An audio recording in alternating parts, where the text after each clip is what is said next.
Chapter 3, Disaster. "Come on, Jack," Annie called. She was almost to the river. "Just a minute," he shouted. He wanted to study the giraffes and zebras. He pulled out the Africa book and found a picture of giraffes. He read, "The giraffe is the tallest animal in the world. Its legs alone can be 6 feet tall, and its hooves can be as big as dinner plates. The giraffe has a very powerful kick, which makes it dangerous to attack. For this reason, the lions tend to avoid giraffes." Jack pulled out his notebook and wrote, "Notes on Africa. Lions avoid giraffes." He turned the page and read more. "Zebras live in family groups. As no two zebras have exactly the same pattern of stripes, every baby zebra must learn its own mother's pattern." Jack studied the zebras, trying to see their different patterns, but in the hazy afternoon light, all the stripes made him dizzy.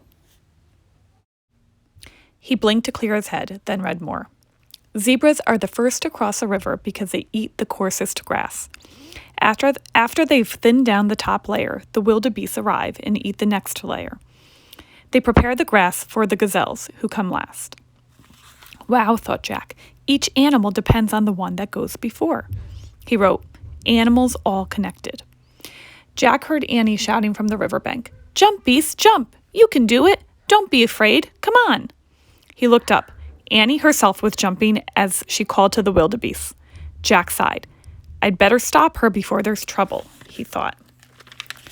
He put away the Africa book and his notebook. Then he jogged toward the river. His pack was heavy and lumpy, bumping against his back.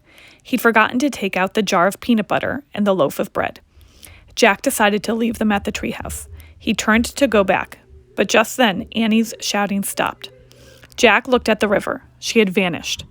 "Annie?" he called. No answer. Where was she? "Annie!" Jack shouted.